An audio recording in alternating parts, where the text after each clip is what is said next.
पढ़ुचे लिखुचे एवं आवश्यक पड़े ताकर भाषा पर्याय पहुँची जावाटा बर्तमान पढ़े आधुनिकता बेस भल हम पढ़े बेस भल हम जो कवि मैंने जो समय जन्मग्रहण करते जो कविता रचना करते से कविता से सर्वश्रेष्ठ आधुनिकता था से आधुनिकता बर्तमान पर्यटन सर्जन अच्छे ये तार मूल्यबोध बर्तमान पर्यटन जीवित अच्छी केवल भाववस्तु नुहे आवश्यक पड़े आधुनिक धन्यवाद।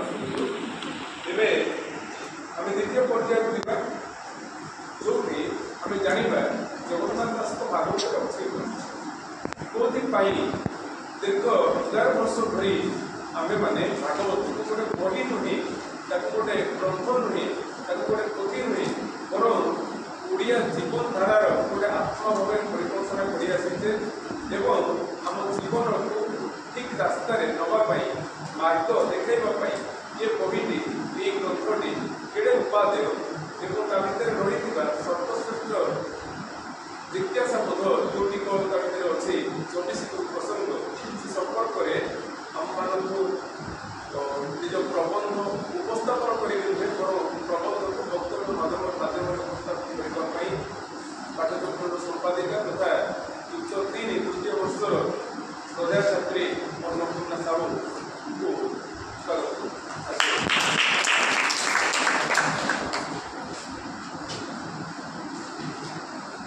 जय जगन्नाथ। भाद्रव मास शुक्ल पक्ष अष्टमी दिन पवित्र राधाष्टमी अवसर में आम घोड़ापड़ा पंचायत समिति महाविद्यालय ओडिया विभाग तरफ आयोजित होता जगन्नाथ दास जयंती अवसर में 89 समस्त अध्यापक अध्यापिका मु अन्नपूर्णा भक्तिपूत प्रणाम ज्ञापन करने आज सभा को स्वागत कर सम्मुखें उपस्थित थी घोड़ापड़ा पंचायत समिति महाविद्यालय अन्यतम अध्यापक विजय कुमार साहू महोदय को हृदय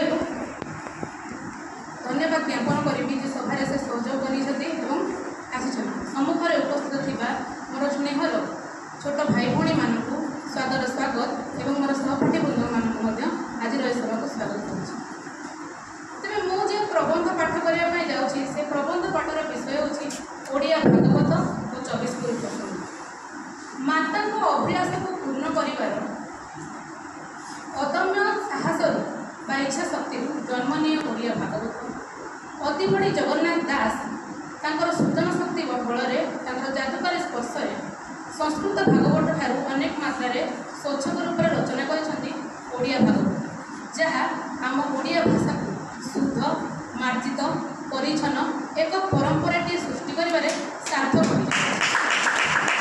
तेरे से ओडिया भागवत आम मानकर परिचय आम मान तथा आम ओडिया भाषा को भागवत हो जगन्नाथ दास एक उपहार स्वरूप तेणु मोर प्रबंध प्रकार आलोचना करने पूर्व अति बड़ी जगन्नाथ दास पाखे मोर हृदय प्रणाम एवं कृतज्ञता ज्ञापन करी तेज जगन्नाथ दास जन्म जीवनी संपर्क में मोर छोट भाई शुभेन्दु अनेक तथ्य एठारे परिवेषण कर अति सुंदर भाव में व्याख्या कर तथापि जगन्नाथ दास जन्म जीवनी भागवतर परिचय संस्कृत भागवत ओडिया भागवत मध्य प्रभेद ओडिया भागवत स्कंध समूह केउं स्कंधरे कौन वर्णना रही एकादश स्कंध गुरु परंपरा और 24 गुरु प्रसंग सबकि मो लेखा तम स्कंध पर प्रस्तुत अच्छी जदि से सबको आम आलोचना परिसर को आने हुए तो समय सापेक्ष तेणु समय को आखि आगे रखी केवल आम मुख्य प्रसंग पर गुरुत्वारोप करने उचित मन पड़े मोर प्रसंग होडिया भागवत और 24 गुरु प्रसंग मु निश्चिंतरे कहीपरि कि भागवतर नाम को उच्चारण करने मात्रे आपण मान मन गोटे चित्र आंकी जानते कौन भागवत हूँ सी जहाँ सन्ध्या बेले माँ दांड द्वारे बसी पाठ करती आम चारिपाखे घेरी हो बसी रहा भागवत सी जितेबाला गोटे व्यक्ति मृत्युर निकटवर्ती हुए से वैकुंठ स्थान पाइबापी भगवान को आत्मतृप्तिर सह उपलब्धि करने भागवतर केतक पदवली शुणापी बड़ इच्छा करे से भावे कि मोर जीवन काल समस्त दोष गुण क्रियाकलाप जपरी पूर्णतार परिणत हुए से ही हूँ भागवतर महानता तेज ଓଡ଼ିଆ ଭାଗବତ ହେଉଛି ଆମର ପରିଚୟ, ଆମ ଜାତିର ବେଦ ସ୍ୱରୂପ। ଓଡ଼ିଆ ଜାତି ଗଠନ ନିର୍ମାଣ କ୍ଷେତ୍ରରେ ଓଡ଼ିଆ ଭାଗବତର ଗୁରୁତ୍ୱପୂର୍ଣ୍ଣ ଭୂମିକା ରହିଛି।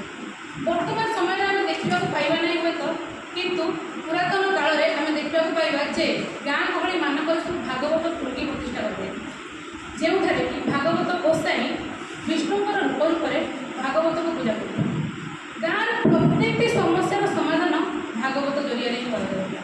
ଗୋଟେ ଲୋକ ଯଦି ଭୁଲ ଦିନକୁ ଯାଉଛି କିମ୍ବା ଗାଁ ବା ସମାଜ ଦିନକୁ ଦିନ ନଷ୍ଟ ହେବାରେ ଲାଗିଛି, ତାର ସମସ୍ୟାର ସମାଧାନ କେବଳ ଭାଗବତ ଜରିଆରେ ହିଁ ମିଳୁଥିଲା। ଏହି ହେଉଛି ଭାଗବତର ପରିଚୟ, ଏହି ହେଉଛି ଭାଗବତର ମହାନତା। ତେବେ ଭାଗବତ ଓତପ୍ରୋତ ଭାବରେ ଆମ ସାମାଜିକ ଜୀବନ ସହ ଜଡ଼ିତ। ଆମ ଜୀବନର ପ୍ରତ୍ୟେକଟି ଘଟଣାକୁ ନେଇ ଭାଗବତ ରଚନା କରିଛନ୍ତି ଅତି ବଡ଼ି ଜଗନ୍ନାଥ। ସେ ସବୁ ପ୍ରସଙ୍ଗ ଭିତରୁ ଆଜିର ଯେଉଁ ମୁଖ୍ୟ ପ୍ରସଙ୍ଗ ରହିଛି ଗୁରୁ ପରମ୍ପରା ବା 24 ଗୁରୁ ପ୍ରସଙ୍ଗ, ସେ ସମ୍ପର୍କରେ ମୁଁ ଆଲୋଚନା କରିବି। ତେବେ ଗୁରୁ ପରମ୍ପରା ସମ୍ପର୍କରେ ମୁଁ ଏତିକି କହିବି କି ନିକଟ ସମୟରେ ଆମେ ମହାବିଦ୍ୟାଳୟରେ ଗୁରୁ ଦିବସ ପାଳନ କରୁ, ଯେଉଁଠିକି ଆମେ ଦେବତା ରୂପୀ ଗୁରୁମାନଙ୍କୁ ପୂଜା କରୁ। କିନ୍ତୁ ଆମେ କ'ଣ ଏକଥା ଭାବିଛେ କି ଆମ ଚତୁଃପାର୍ଶ୍ୱରେ ଥିବା ସମସ୍ତ ଦୃଶ୍ୟ ଅଦୃଶ୍ୟ ବସ୍ତୁରେ ଆମର ଗୁରୁ ରୂପ ରହିଛି? ଭାବିନା। କିନ୍ତୁ ଏହି କଥା ହିଁ ଜଗନ୍ନାଥ ତାଙ୍କ ଭାଗବତ ଜରିଆରେ ଦର୍ଶାଇଛନ୍ତି 24 ଗୁରୁ ପ୍ରସଙ୍ଗ ମାଧ୍ୟମରେ। ତେବେ ଏହି ଗୁରୁ ପରମ୍ପରା କେବଳ ଆଜିର ନୁହଁ କି କିଛି ସମୟର ନୁହଁ, ତାର ପରମ୍ପରା ହେଉଛି ଅତୀବ ପ୍ରାଚୀନ।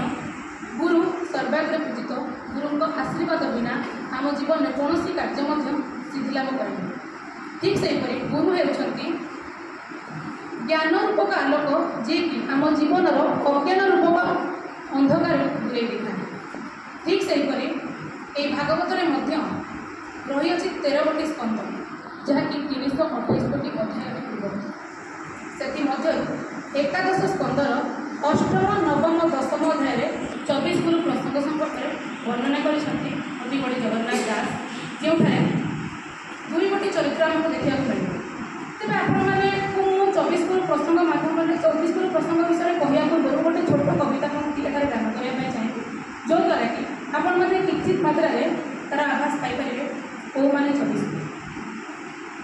ଶୁଣ ହେ ଯଦୁ ନୃପବର, ଅନେକ ଗୁରୁ ଛନ୍ତି ମୋର, ଶ୍ରବଣେ ଯେବେ ଇଚ୍ଛା ତୋର, ଯାଠାରୁ ଯେ ଦୀକ୍ଷା ମୋହର, ଘେନି ମୁଁ ବୁଲଇ ସଂସାରେ, କହିବା ଶୁଣ ମନସ୍ଥ।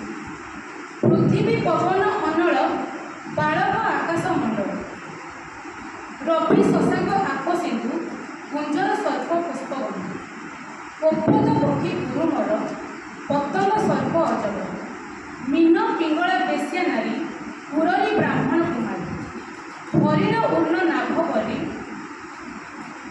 ଏଆଦି କୀଟ ପେଶକୃତ, 24 ଗୁରୁ ଏହି। ତେବେ ମୁଁ ଭାବୁଛି ଯେ ଆପଣମାନେ କିଞ୍ଚିତ ରୂପରେ 24 ଜଣ ଗୁରୁଙ୍କର ଆଭାସ ପାଇପାରିବେ। କିନ୍ତୁ ଆପଣମାନଙ୍କ ମନରେ ନିଶ୍ଚୟ ପ୍ରଶ୍ନ ଉଠୁଥିବ କି ଭାଗବତରେ ଏହି 24 ଗୁରୁ ପ୍ରସଙ୍ଗ କାହିଁକି ଗୁଡ଼ାଗଲା? କାରଣ ଏଥିରେ 2ଟି ଚରିତ୍ର ଆମେ ଦେଖିବାକୁ ପାଇବା, ଜଣେ ହେଉଛନ୍ତି ଅବଧୂତ ଆଉ ଜଣେ ହେଉଛନ୍ତି ଜଗନ୍ନାଥ। ଅବଧୂତ ଯିଏ ଥିଲେ ସେ ଗୋଟେ ସାଧାରଣ ଜୀବନ ବଞ୍ଚୁଥିଲେ। ତାଙ୍କ ପାଖରେ କୌଣସି ପ୍ରକାର ଧନ ନଥିଲା, କୌଣସି ପ୍ରକାର ଐଶ୍ୱର୍ଯ୍ୟଶାଳୀ ସେ ବ୍ୟକ୍ତି ନଥିଲେ। କିନ୍ତୁ ଯଦୁରାଜ ଜଣେ ଐଶ୍ୱର୍ଯ୍ୟଶାଳୀ ରାଜା ଥିଲେ, ଯାହାଙ୍କ ପାଖରେ ଧନ ସମ୍ପତ୍ତି ଭରପୁର ଥିଲା, କିନ୍ତୁ ନଥିଲା କ'ଣ ଜାଣିଛନ୍ତି? ସୁଖ, ବଞ୍ଚିବାର ଆଶା ତାଙ୍କର ନଥିଲା। ଯେପରି ତାଙ୍କ ଜୀବନ ଦୁର୍ବିଷ ହୋଇପଡ଼ିଥିଲା, ତେଣୁକରି ତାର ପ୍ରତିକାର ସ୍ୱରୂପ ସେ ଯେତେବେଳେ ଅବଧୂତଙ୍କ ପାଖକୁ ଗଲେ ଏବଂ ଅବଧୂତଙ୍କୁ ପଚାରିଲେ ଯେ ଆପଣ ବି ଗୋଟେ ସଂସାରରେ ରହୁଛନ୍ତି, ତେବେ ଆପଣ କିଭଳି ଭାବରେ ଏତେ ସୁଖରେ ବିଚରଣ କରୁଛନ୍ତି? କୌଣସି ପ୍ରକାର ଦୁଃଖ, କୌଣସି ପ୍ରକାର କଷ୍ଟ ଆପଣଙ୍କୁ କିଭଳି ଭାବରେ ସ୍ପର୍ଶ କରିପାରୁନାହିଁ? ତାର ପ୍ରତ୍ୟୁତ୍ତର ଦେବାକୁ ଯାଇ ଅବଧୂତ 24 ଗୁରୁ ପ୍ରସଙ୍ଗକୁ ତାଙ୍କ ସମ୍ମୁଖରେ ବଖାଣିଛନ୍ତି। 24 ଜଣ ଗୁରୁ କିଏ କିଏ ତାଙ୍କଠାରୁ ପାଇଥିବା ଶିକ୍ଷାକୁ ସେ ଅତି ସୁନ୍ଦର ଭାବରେ ଯଦୁରାଜକୁ ବୁଝେଇଛନ୍ତି। ତେବେ ଅବଧୂତଙ୍କର 24 ଜଣ ଗୁରୁଙ୍କ ମଧ୍ୟରୁ ସେ ପ୍ରଥମ ଗୁରୁ ରୂପରେ ଗ୍ରହଣ କରିଥିଲେ ପୃଥିବୀ। ଯଦି ମନରେ ପ୍ରଶ୍ନ ଉଠେ କି ବର୍ତ୍ତମାନ ଆମେ ସମସ୍ତେ କାହା ଉପରେ ଅବସ୍ଥାନ କରୁଛେ, ତେବେ ଉତ୍ତର ଆସିବ ପୃଥିବୀ ଉପରେ ବା ପୃଥିବୀ ଉପରେ। ତେବେ କେବଳ ଯେ ଆମେ ପୃଥିବୀ ଉପରେ ବାସ କରୁଛେ ସେଇଆ ନୁହଁ, ସମସ୍ତ ପ୍ରାଣୀ ଜଗତ, ସମସ୍ତ ଉଦ୍ଭିଦ ଜଗତ, ଗ୍ରହ ନକ୍ଷତ୍ରଠାରୁ ସବୁକିଛି ପୃଥିବୀ ମଧ୍ୟରେ ହିଁ ଅବସ୍ଥାନ କରୁଛି। ତେବେ ପୃଥିବୀକୁ କିଏ କେଉଁଠି ଖୋଳି ପକାଉଛି, ତ କିଏ କାହାକୁ କେଉଁଠି ହାଣି ପକାଉଛି, ତ କିଏ ତା ଉପରେ ଜିନିଷ ପକାଉଛି। କିନ୍ତୁ ଆପଣମାନେ କେବେ ଜାଣିଛନ୍ତି ପୃଥିବୀ ପ୍ରତିବାଦ କରିଛି କି ମୋତେ କଷ୍ଟ ହେଉଛି, ମୋ ଉପରେ ସେ ଜିନିଷ ଗୁଡ଼ାକ ଲଦ ନା, ମୋ ଉପରେ ଚାଲ ନା? କେଉଁଠି ଶୁଣିଛନ୍ତି? କାରଣ ପୃଥିବୀ ହେଉଛି ସର୍ବସ୍ୱ, ତାର ଧର୍ମ ହେଉଛି କ୍ଷମା, ପରୋପକାର, ସହିବାର ଶକ୍ତି ଏବଂ ଧୈର୍ଯ୍ୟ। ତେଣୁ ଆମେମାନେ ପୃଥିବୀଠାରୁ ଏହି ଶିକ୍ଷା ଗ୍ରହଣ କରିବା ଉଚିତ କି ଆମ ଜୀବନରେ ଦୁଃଖ ସୁଖ ଉଭୟ ଆସେ। ଦୁଃଖରେ ଆମେ କାତର ନ ହୋଇ, ସୁଖରେ ଆତ୍ମନିର୍ଭର ନ ହୋଇ ସମସ୍ତଙ୍କୁ ସମ୍ମୁଖୀନ କରିବା ଆମର କର୍ତ୍ତବ୍ୟ ହେବା ଆବଶ୍ୟକ। କ୍ଷମା ଭାବ ଆମ ଭିତରେ ରହିବା ଉଚିତ, ପରୋପକାର ଆମେ କରିବା ଉଚିତ, ଧୈର୍ଯ୍ୟ ରହିବା ନିଶ୍ଚୟ ଆବଶ୍ୟକ। ଏହି କଥା ଅବଧୂତ ଦର୍ଶାଇଛନ୍ତି। ତେବେ ଅବଧୂତଙ୍କର ଦ୍ୱିତୀୟ ଗୁରୁ ରୂପରେ ସେ ଗ୍ରହଣ କରିଛନ୍ତି ପବନ ବା ବାୟୁ। ଆପଣମାନେ ଟିକେ ଦୃଷ୍ଟି ଦେବେ। ଏଇଟା ହେଉଛି ବାୟୁ, ଯାହା ଉପରେ ଆମ ଜୀବନ ସ୍ଥାପନ। ତେବେ ଯେତେବେଳେ ବାୟୁରେ ଅନେକ କିଛି ମିଶି କରିଥାଏ, ସେ ସୁଗନ୍ଧ ବାୟୁ ହେଉ କି ଦୁର୍ଗନ୍ଧ ବାୟୁ ହେଉ, ଯେତେବେଳେ ସୁଗନ୍ଧ ବାୟୁ ଚାରିଆଡ଼େ ପ୍ରସାରିତ ହୁଏ ସେତେବେଳେ ଆମେ ତାକୁ ଆଘ୍ରାଣ କରିବା ପାଇଁ ଚେଷ୍ଟା କରୁ। କିନ୍ତୁ ଯେତେବେଳେ ଦୁର୍ଗନ୍ଧ ବାୟୁ ପ୍ରସାରିତ ହୁଏ ସେତେବେଳେ ଆମେ ଗୋଟିଏ ମାତ୍ର ଶବ୍ଦ ପ୍ରୟୋଗ କରୁ, ଛି କହିଦେଇକି ମୁହଁ ଫେରେଇ। କିନ୍ତୁ ବାୟୁ ସବୁଆଡ଼େ ବ୍ୟକ୍ତ, ଉଭୟ ସୁଗନ୍ଧ ଏବଂ ଦୁର୍ଗନ୍ଧକୁ ସେ ଗ୍ରହଣ କରି ପୁଣି ଥରେ ସମସ୍ତଙ୍କୁ ଶୁଦ୍ଧତାରେ ପରିଣତ କରି ଆନନ୍ଦ ପ୍ରଦାନ କରିଥାଏ। ଅବଧୂତ ତାଙ୍କର ତୃତୀୟ ଗୁରୁ ରୂପରେ ଗ୍ରହଣ କରିଛନ୍ତି ଅନଳ ବା ଅଗ୍ନି। ଆପଣମାନେ ଏକଥା ଦେଖିଥିବେ କି ଅଗ୍ନିରେ ଆମେ ଯାହା କିଛି ପକାଇ ଦେଉ ସେ ସବୁ କିଛି ଜାଳି ପୋଡ଼ି ପୁଣି ଶୁଦ୍ଧତାରେ ପରିଣତ କରିବ। ଠିକ୍ ସେହିପରି ଆମେ ଆମ ଜୀବନରେ ଭଲ ମନ୍ଦ ଉଭୟକୁ ଗ୍ରହଣ କରିବା, ଭଲକୁ ଭଲ ଜାଗାରେ ରଖିବା, ମନ୍ଦକୁ ଭଲରେ ରୂପାନ୍ତରିତ କରି ନିଜ ପବିତ୍ରତାକୁ ବଜାୟ ରଖିବା ବୋଲି ଅବଧୂତ ଏଠାରେ ଦର୍ଶାଇଛନ୍ତି। ସେଥିପାଇଁ ସେ ଅନଳକୁ ବା ଅଗ୍ନିକୁ ତାଙ୍କର ଗୁରୁ ରୂପରେ ଗ୍ରହଣ କରିଛନ୍ତି। ସେହିଭଳି ଭାବରେ ଅବଧୂତ ତାଙ୍କର ଚତୁର୍ଥ ଗୁରୁ ରୂପରେ ଗ୍ରହଣ କରିଛନ୍ତି ବାଳକ। ମୁଁ ଭାବୁଛି କି ମୁଁ ବାଳକ ଶବ୍ଦ ଉଚ୍ଚାରଣ କରିବା ମାତ୍ରେ ଆପଣଙ୍କ ମନରେ ଗୋଟେ ଚିତ୍ର ଆଙ୍କିଲେ, ଗୋଟେ କମନୀୟ ରୂପ ଯିଏକି ସବୁବେଳେ ଖେଳବୁଲା କରିବେ, ନଥାଏ ତା'ର ଭବିଷ୍ୟତ ପାଇଁ ଚିନ୍ତା, ନଥାଏ ତା'ର ଅତୀତ ପାଇଁ କୌଣସି ପ୍ରକାର ଦୁଃଖ, ସେ କେବଳ ବଞ୍ଚେ ବର୍ତ୍ତମାନ। ଠିକ୍ ସେହିପରି ଆମେ ବାଳକଠାରୁ ଏହି ଶିକ୍ଷା ଗ୍ରହଣ କରିବା ଉଚିତ କି ନା ଆମେ ଭବିଷ୍ୟତକୁ ନେଇ ଚିନ୍ତା କରିବା, ନା ଆମେ ଅତୀତକୁ ନେଇ। ତେବେ ଅବଧୂତ ପଞ୍ଚମ ଗୁରୁ ରୂପରେ ଗ୍ରହଣ କରିଥିଲେ ଆକାଶ। କେବଳ ମୁଁ ତା ନୁହେଁ, ଆମେ ସମସ୍ତେ ଯେତେବେଳେ ଆକାଶ ତଳେ ଛିଡ଼ା ହୁଅନ୍ତି ସେତେବେଳେ ଆପେ ଆପେ ଆମ ବାହୁବଲି ହେଇଯାଏ। ଆମେ ଜାଣିପାରନ୍ତିନି କାହିଁକି ଆମ ବାହୁବଲି ହେଇଗଲା, କାରଣ ଆମେ ଚାହାନ୍ତି ଯେ ଆମେ ଆକାଶ ଭଳିଆ ବିଶାଳ ହୃଦୟ ଧାରଣ କରିବା, ଠିକ୍ ନା? ତେବେ ଆକାଶ ସେଇଭଳି ଭାବରେ ବାହୁ ଖୋଲି ରଖିବ, ଯେଉଁ ବାହୁ ମଧ୍ୟରେ ସେ ଅନେକ ଗ୍ରହ, ନକ୍ଷତ୍ର, ଘଡ଼ଘଡ଼ି, ବିଜୁଳି ସବୁକିଛିକୁ ସ୍ଥାନ ତା ଭିତରେ ଦେଇଛି। ଆଉ ତା'ର ଉଦାର ଭାବ ଦ୍ୱାରା ସ୍ନେହ ଭଲ ପାଇବା ଦେଇ ସମସ୍ତଙ୍କୁ ଦଶମ ଗୁରୁ ରୂପରେ ଗ୍ରହଣ କରୁଛନ୍ତି, ନବମ ଗୁରୁ ରୂପରେ ଗ୍ରହଣ କରିଛନ୍ତି, କ୍ଷମା କରିବେ, ଅଷ୍ଟମ ଗୁରୁ ରୂପରେ ଗ୍ରହଣ କରିଛନ୍ତି ଜଳକୁ। ଗୋଟେ ଦୁଃସାଧ୍ୟ ବ୍ୟକ୍ତି ଆଗରେ ଯେତେ ମୂଲ୍ୟବାନ ଜିନିଷ ଆଣି ଆମେ ଯଦି ରଖିଦେବା ତାକୁ କ'ଣ ତାହା ପ୍ରଭାବିତ କରିପାରିବ? ତାକୁ ତାହା କେଉଁଭଳି ଦେଖାଯିବ? ଜଳ ପରି ହିଁ ଦେଖାଯିବ। କାରଣ ଜଳ ସବୁବେଳେ ଶିଥିଳତା ପ୍ରଦାନ କରେ। ଜଳର ଧର୍ମ ହେଉଛି ରସା ଭାବ, ନିର୍ମଳତା। ଠିକ୍ ସେହିପରି ଆମେ ଆମ ଜୀବନରେ ଆମ ଚରିତ୍ରକୁ ସବୁବେଳେ ନିର୍ମଳ ରଖିବା ଉଚିତ, ସମସ୍ତଙ୍କୁ ଶିଥିଳତା ପ୍ରଦାନ କରିବା ଉଚିତ। ଆମ ଭିତରେ ରସାଭାବ ରହିବା ନିତ୍ୟାନ୍ତ ଜରୁରୀ। କାରଣ ଆମ ଜୀବନରେ ଆମେ କାହାକୁ ନା କେତେବେଳେ କେଉଁ ସମୟରେ କଟୁ ଭାଷା ପ୍ରୟୋଗ କରିଦେବୁ, କିନ୍ତୁ ଆମେ ଜାଣନ୍ତିନି ଯେ ତାକୁ କେତେ ମାତ୍ରାରେ ତାହା କହିଦେବୁ। ଏହା ହେବା ସମ୍ପୂର୍ଣ୍ଣ ରୂପରେ ଭୁଲ ବୋଲି ଅବଧୂତ ଦର୍ଶାଇଛନ୍ତି। ତେବେ ଅବଧୂତ ତାଙ୍କର ନବମ ଗୁରୁ ରୂପରେ ଗ୍ରହଣ କରିଛନ୍ତି ସମୁଦ୍ର। ଜୀବନରେ ଥରେ ମଧ୍ୟ ହୁଏତ ଆମେ ସମୁଦ୍ରକୁ ଦେଖିଥିବା, ତେବେ ସମୁଦ୍ରରେ ଯେତେ ପାଣି ମିଶିଲେ ବି ସମୁଦ୍ର କ'ଣ ବୃଦ୍ଧି କି କ୍ଷୟ ହୁଏ? ତା ପାଣି ସବୁବେଳେ ଅପରିବର୍ତ୍ତନୀୟ ହୁଏ। ଯେତେବେଳେ ନଦୀମାନଙ୍କ ସମାହାରରେ ଗୋଟେ ସମୁଦ୍ର ବଢ଼େ, ଆମେ ଜାଣିଛୁ ଛୋଟବେଳେ ନଦୀମାନେ ସେମାନଙ୍କର ଦୂଷିତ ଜଳକୁ ଆଣି ସେଇ ସମୁଦ୍ରରେ ଛାଡ଼ି ଦିଅନ୍ତି, କିନ୍ତୁ ସମୁଦ୍ର କ'ଣ କେବେ ଫେରେଇ ଦିଏ?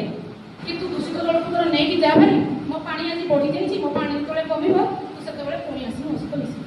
ସେ କ'ଣ ସେ ଭିତରେ କହିଛି?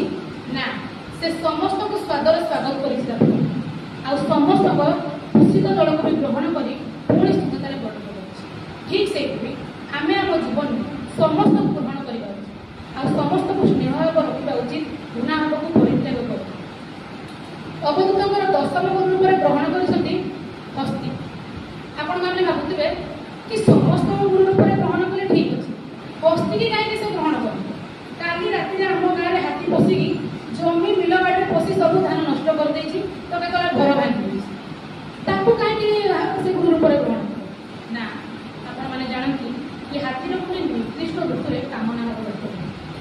ତାର କାମନାକୁ ମେଣ୍ଟାଇବା ପାଇଁ ସବୁବେଳେ ନାରୀ ଦେହରେ ଘୋଷିତ ଆଉ ସିଏ ହିଁ ତାର ମୃତ୍ୟୁର କାରଣ। ଶାସ୍ତ୍ରରେ ଅଛି ନିଜ ଦେହକୁ ବି ନିଜ ଦେହ ସହିତ ଅଧିକ ଘର୍ଷଣ କରିବା ଅନୁଚିତ, କାରଣ ଯଦି ସେମିତି କରିବା ତାହେଲେ ଆମର କାମନା ହେବ ଯାକ। ତେଣୁ ଅବଧୂତଙ୍କ ମତରେ ଆମେ ସାଂସାରିକ ଜୀବନ ଯେହେତୁ ବିତାଉଛୁ, ସ୍ତ୍ରୀ ସବୁଠାରୁ ଯେତେ ମାତ୍ରାରେ ଦୂରରେ ରହିବା ସେତେ ଭଲ। ଆଉ ନିଜ ମନ ଭିତରେ ଥିବା କାମନା ଭାବକୁ ସବୁବେଳେ ଗୋଟେ ସଂଜାତରେ ରଖିବା ଉଚିତ ବୋଲି ଅବଧୂତ ଦର୍ଶାଇଛନ୍ତି। ଏଇ ହସ୍ତିରାଣୀ ସେଇଭଳି ଭାବରେ ଏକାଦଶ ଗୁରୁ ରୂପରେ ସେ ଗ୍ରହଣ କରିଛନ୍ତି ମହୁମାଛି। ଆପଣମାନେ ଦେଖିଥିବେ ମହୁମାଛି ଗୋଟେ ଫୁଲରୁ ଆଉ ଗୋଟେ ଫୁଲକୁ ଯାଇ ମଧୁ ସଂଗ୍ରହ କରେ, କିନ୍ତୁ ଏକଥା କେବେ ଦେଖିଛନ୍ତି କି ମହୁମାଛି ନିଜେ ମହୁ ଉପଭୋଗ କରିପାରେ? ତାକୁ ଉପଭୋଗ କରେ କି ମଣିଷ। ଠିକ୍ ସେହିପରି ଆମ ସମାଜରେ କେତେକ କୃପଣ ବ୍ୟକ୍ତି ଥାନ୍ତି ଯେଉଁମାନେ କି ସବୁବେଳେ ଧନ ଅର୍ଜନରେ ହିଁ ନିଜକୁ ନିୟୋଜିତ କରିଥିଲେ ହେଲା, କିନ୍ତୁ ସେ ଧନ ଗୁଣ ସେମାନେ ଉପଭୋଗ କରିପାରନ୍ତି। ତେବେ ଅବଧୂତଙ୍କ ମତରେ ଯଦି ଆମେ ପରିଶ୍ରମ କରି କିଛି ଜିନିଷ ଅର୍ଜନ କରିବା ତେବେ ତାକୁ ଉପଭୋଗ କରିବା ମଧ୍ୟ ଆମର କାମ। ମହୁମାଛି ଭଳି ସଂଗ୍ରହ କରିବା ଆମର କାମ ନୁହଁ। ଦ୍ୱାବିଶ ଗୁରୁ ରୂପରେ ସେ ଗ୍ରହଣ କରିଛନ୍ତି କପୋତ ପକ୍ଷୀ। କପୋତ ପକ୍ଷୀ ହେଉଛି ଅତି ବଡ଼ି ଜଗନ୍ନାଥ ଦାସଙ୍କର ଗୋଟେ ଅନୁସୂଚନାତ୍ମକ ଲେଖା। ସଂସ୍କୃତ ଭାଗବତରେ ଏଇ ଯେଉଁ କପୋତ ପକ୍ଷୀ ଜରିଆରେ କୁହାଯାଇଛି ତାଠାରୁ ଅଧିକ ରସାୟନ ହୋଇଛି ଓଡ଼ିଆ ଭାଗବତରେ କପୋତ ପକ୍ଷୀ। ତେବେ କପୋତ ପକ୍ଷୀ ବିଷୟରେ ଗୋଟେ ଛୋଟ କାହାଣୀ ଅଛି, ତାକୁ ଯଦି ମୁଁ ଏଠାରେ କହିବି ତାହେଲେ ତାହା ବହୁତ ସମୟ ନେବ, ତେଣୁ ମୁଁ ସଂକ୍ଷିପ୍ତରେ କହିବି ଯେ ଗୋଟେ କପୋତ ପକ୍ଷୀ ଥିଲା। ସେ ଗୋଟେ ସାଂସାରିକ ଜୀବନ ବିତାଉଥିଲା ଯେଉଁଠିକି ତାର ପିଲା ଛୁଆ ଥିଲେ, କିନ୍ତୁ ସେ ଯେତେବେଳେ ତା ପିଲା ଛୁଆମାନେ ଯେତେବେଳେ ଅସୁବିଧାରେ ପଡ଼ିଲେ ସେ ଭାବିଲା କି ମୋର ଏ ସମାଜରେ ଆଉ କିଛି କାମ ନାହିଁ, ଏ ସଂସାରରେ ଯଦି ମୋ ପିଲା ଛୁଆ ମା ବଞ୍ଚି ନ ରହିବେ ତେବେ ମୁଁ କାହିଁକି ବଞ୍ଚି ରହିବି, ମୋର ଏ ଜୀବନରେ କିଛି କାମ ନାହିଁ। ତେଣୁ ସେ ଆପେ ଆପେ ମୃତ୍ୟୁବରଣ କଲେ ନିଜ ସ୍ୱଇଚ୍ଛା। କ'ଣ ଏହା ଠିକ୍? ତେବେ ଆମେ କପୋତ ପକ୍ଷୀଠାରୁ ଏହି ଶିକ୍ଷା ଗ୍ରହଣ କରିବା ଯେ ଭଗବାନ ଆମକୁ ଜୀବନ ଦେଇଛନ୍ତି ଅନେକ କାର୍ଯ୍ୟ କରିବା ପାଇଁ, ସାଂସାରିକ ବନ୍ଧନରେ ବାନ୍ଧି ହୋଇ ନିଜେ ମୃତ୍ୟୁବରଣ କରିବା ଅନୁଚିତ ବୋଲି ସେ କପୋତ ପକ୍ଷୀ ମାଧ୍ୟମରେ ଦର୍ଶାଇଛନ୍ତି। ତାଙ୍କର ତ୍ରୟୋଦଶ ଗୁରୁ ରୂପରେ ସେ ଗ୍ରହଣ କରିଛନ୍ତି ପଦ୍ମପକ୍ଷୀ। ଯେତେବେଳେ ଆମେ ନିଆଁଟିଏ ଜାଳନ୍ତି ସେତେବେଳେ ତା ଅଗ୍ରରେ ଗୋଟେ ଲାଲ ରଙ୍ଗର ଶିଖାଟେ ଜଳି ଉଠେ, ଦେଖିଛନ୍ତି? ଯେତେବେଳେ ପତଙ୍ଗମାନେ ତା ଚାରିପଟରେ ଘୁରି ବୁଲନ୍ତି ସେ ଲାଲ ଶିଖା ଦ୍ୱାରା ଆକର୍ଷିତ ହୋଇ ତା ଆଡ଼କୁ ଆସନ୍ତି ଆଉ ଜଳି ପଡ଼ି ଛାଟା ହେଇଯାଏ। ଠିକ୍ ସେହିପରି ରୂପ ଆମକୁ ସବୁବେଳେ ପ୍ରଲୋଭିତ କରେ। ଗୋଟେ ନାରୀର ରୂପ ଗୋଟେ ପୁରୁଷକୁ, ଗୋଟେ ପୁରୁଷର ରୂପ ଗୋଟେ ନାରୀ, ତାହା ହିଁ ଆମର ବିନାଶର କାରଣ। ତେଣୁ ନିଜର କାମନା ଭାବକୁ ସଂଯୋଗରେ ରଖିବା ବୋଲି ଏଠାରେ ଅବଧୂତ ଦର୍ଶାଇଛନ୍ତି ପତଙ୍ଗ ମାଧ୍ୟମରେ। ସେହିଭଳି ଚତୁର୍ଦ୍ଦଶ ଗୁରୁ ରୂପରେ ସେ ଗ୍ରହଣ କରିଛନ୍ତି ସର୍ପ। ଆପଣ ଏକଥା ଦେଖିଥିବେ ସର୍ପ ସବୁବେଳେ ଲକ୍ଷ୍ୟହୀନ ରୂପରେ ଘୁରି ବୁଲୁଥାଏ, ତାର କୌଣସି ନିର୍ଦ୍ଦିଷ୍ଟ ଗୃହ ନଥାଏ, ଆଜି ୟା ଘରେ ତାହେଲେ ଖାଲି ଆଉ କାହା ଘରେ। ଠିକ୍ ସେହିପରି ଆମେ ମଧ୍ୟ ଲକ୍ଷ୍ୟହୀନ ରୂପରେ ଘୁରି ବୁଲିବା ଉଚିତ। କୌଣସି ପ୍ରକାର କାମନା ରଖି ଘୁରି ବୁଲିବା କିଛି ଆବଶ୍ୟକତା ନାହିଁ। ଗୃହ ନିର୍ମାଣ କରିବା ଠିକ୍ ଅଛି, କିନ୍ତୁ ଗୃହ ପ୍ରତି ଆସକ୍ତି ଭାବ ପ୍ରକାଶ କରିବା ଅନୁଚିତ। ସେହିଭଳି ଭାବରେ ଅବଧୂତ ପଞ୍ଚଦଶ ଗୁରୁ ରୂପରେ ଗ୍ରହଣ କରିଛନ୍ତି ଅଜଗର। ଆପଣମାନେ ଲୋକମୁଖରେ ଶୁଣିଥିବେ କର୍ମ କଷଣ ଦେହ ସହେ ଅରଣ୍ୟ ଅଜଗର। ଅଜଗର ଗୋଟେ ଏମିତି ପ୍ରାଣୀ ଯିଏକି ଯେତେବେଳେ ତାକୁ ଯେଉଁଠି ଯେଉଁ ଖାଦ୍ୟ ମିଳିଲା ସେ ତାକୁ ଖୁସିରେ ଗ୍ରହଣ କରେ, ଆଉ ଯଦି କିଛି ନ ମିଳିଲା ବି ତାହେଲେ ବି ସେ ଖୁସିରେ ଜୀବନ ବିତାଏ, କେବେ ସେ ଦୁଃଖ ପ୍ରକାଶ କରେ। ଠିକ୍ ସେହିପରି ଭଗବାନ ଆମକୁ ଜୀବନ ଦେଇଛନ୍ତି, ସବୁ ବସ୍ତୁକୁ ସେ ଖଞ୍ଜି ଦେଇଛନ୍ତି, ସେ ଯେମିତି ଯେଉଁ ରୂପରେ ଯାହା ଆମକୁ ପ୍ରଦାନ କଲେ ଆମେ ସେସବୁ ଖୁସିରେ ଗ୍ରହଣ କରିବା ଉଚିତ। ତା ପାଇଁ ଆମେ ଏଇ ଜିନିଷଟା ପାଇଲେନି, ତା ପାଇଁ ଆମେ ଦୁଃଖ ଅନୁଭବ କରିବା ଅନୁଚିତ। ସେ ଅଜଗର ମାଧ୍ୟମରେ ହିଁ ଦର୍ଶାଇଛନ୍ତି। ସେହିଭଳି ଭାବରେ ଷୋଡ଼ଶ ଗୁରୁ ରୂପରେ ସେ ଗ୍ରହଣ କରିଛନ୍ତି ମୀନକୁ। ମୀନକୁ ଜଳଚର ପ୍ରାଣୀ, ସେ ସବୁବେଳେ ଜଳରେ ହିଁ ଘୁରି ବୁଲୁଥାଏ। ଆପଣମାନେ ଦେଖିଥିବେ ଗୋଟେ ମାଛ ଧରା ଯେତେବେଳେ ଆସେ ତାର ପଞ୍ଚିର କଣ୍ଟାରେ ସେ ଗୋଟେ ମାଂସକୁ ରଖି ପାଣି ଭିତରକୁ ପକେଇ, ମାଛ ଜାଣିଛି କି ଯଦି ମୁଁ ସେଟାକୁ ଯିବି ଖାଇବା ପାଇଁ ତାହେଲେ ମୋର ନିଶ୍ଚୟ ମୃତ୍ୟୁ ଘଟିବ, ତଥାପି ସେ ତାର ରସନେନ୍ଦ୍ରିୟକୁ ସଂଯୋଗ ନ କରିପାରି ତାକୁ ଖାଇ ମୃତ୍ୟୁବରଣ କରେ। ତେଣୁ ଯେତେ ପ୍ରକାର ଇନ୍ଦ୍ରିୟ ଅଛି ସବୁଠାରୁ କ୍ଷତିକାରକ ଇନ୍ଦ୍ରିୟ ହେଉଛି ରସନେନ୍ଦ୍ରିୟ। ଆମେ ଜାଣିଛେ କି ଯଦି ଆମେ ଖାଲି ପେଟରେ ଯାଇକି ଗୁପଚୁପ୍ ଖାଇବା ତାହେଲେ ତା ପ୍ରତି ଆମ ଦେହ ନିଶ୍ଚିତ ରୂପରେ ଖରାପ ହେବ, କିନ୍ତୁ ତାକୁ ଦୂରେଇ ଦେଇ